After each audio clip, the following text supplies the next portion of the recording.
everyone, welcome back. So last time we finished chapter 4 and we found out 10 things about Opal's mom that we didn't know before. Chapter 5. Winn-Dixie couldn't stand to be left alone.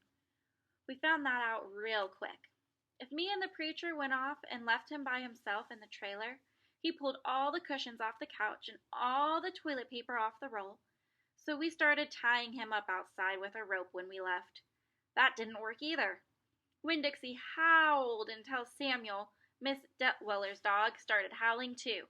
It was exactly the kind of noise that people in an all-adult trailer park do not like to hear.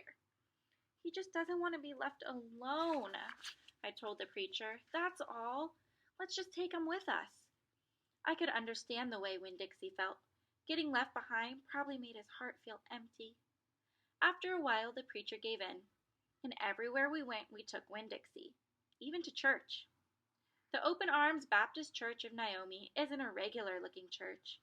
The building used to be a Picket Quick store, and when you walk in the front door, the first thing you see is the Picket Quick motto. It's written on the floor in little tiny red tiles that make great big letters that say, "Pick, pick, pick, pick, quick, quick, quick." The preacher tried painting over those tiles, but the letters won't stay covered up, so the preacher has just given up and let them be.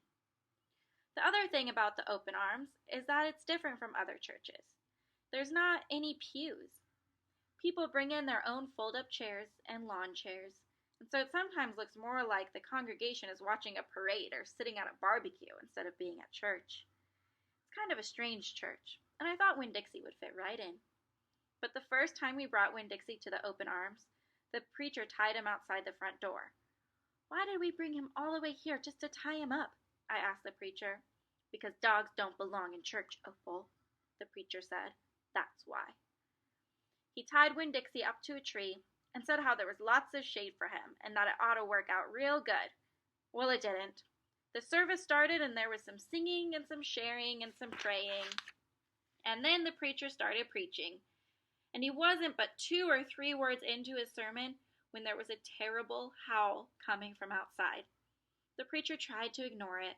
"Today," he said. "Ow!" said Winn-Dixie. "Please," said the preacher. "Ow!" said Winn-Dixie back. "Friends," said the preacher. "Ow!" wailed Winn-Dixie. Everyone turned in their lawn chairs and fold-up chairs and looked at one another. "Opal," said the preacher. "Ow!" said Winn-Dixie. "Yes, sir," I said. "Get that dog!" he yelled. "Yes, sir," I yelled back. I went outside and untied Winn-Dixie and brought him inside.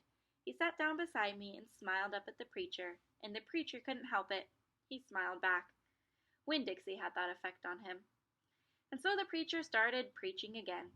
Winn-Dixie sat there listening to it, wiggling his ears this way and that, trying to catch all the words, and everything would have been all right, except that a mouse ran across the floor. The Open Arms had mice. They were there from when it was a Picket Quick, and there were lots of good things to eat in the building. And when the Picket Quick became an Open Arms Baptist Church of Naomi, the mice stayed around to eat all the leftover crumbs from the potluck suppers. The preacher kept on saying how he was going to have to do something about them, but he never did.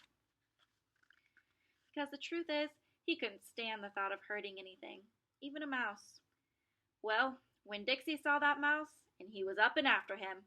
One minute everything was quiet and serious, and the preacher was going on and on and on and on, and the next minute, Winn-Dixie looked like a furry bullet shooting across the building, chasing that mouse.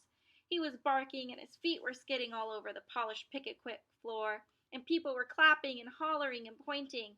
They really went wild when Winn-Dixie actually caught the mouse. "I have never in my life seen a dog catch such a mouse," said Mrs. Nordley. She was sitting next to me.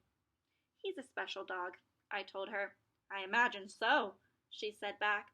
Winn-Dixie stood up there in front of the whole church, wagging his tail and holding the mouse real careful in his mouth, holding onto him tight but not squishing him. "I believe that mutt has got some retriever in him," said somebody behind me. "That's a hunting dog." Winn-Dixie took the mouse over to the preacher and dropped it at his feet. And when the mouse tried to get away, Winn-Dixie put his paw right on the mouse's tail. Then he smiled up at the preacher.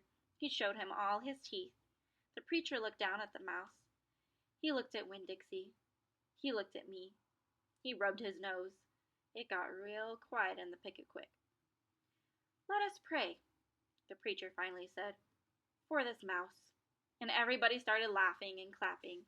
The preacher picked up the mouse by the tail and walked it and threw it out the front door of the picket-quick, and everybody applauded again. Then he came back, and we all prayed together. I prayed for my mama. I told God how much she would have enjoyed hearing the story of Winn-Dixie catching that mouse. It would have made her laugh. I asked God if maybe I could be the one to tell her that story someday. And then I talked to God about how I was lonely in Naomi because I didn't know that many kids, only the ones from church. And there weren't that many kids at the Open Arms, just Dunlap and Stevie Dewberry, two brothers who weren't twins but looked like they were, and Amanda Wilkinson, whose face was always pinched up like she was smelling something real bad, and Sweetie Pie Thomas, who was only 5 years old and still mostly a baby. And none of them wanted to be my friend anyways, because they probably thought I'd tell on them to the preacher for every little thing they did wrong, and then they would get in trouble with God and their parents. So I told God that I was lonely, even having Winn-Dixie. And finally, I prayed for the mouse, like the preacher suggested. I prayed that he didn't get hurt when he went flying out the door of the Open Arms Baptist Church of Naomi. I prayed that he landed on a nice, soft patch of grass. All right, that was it for Chapter 5. I'll see you next time for Chapter 6.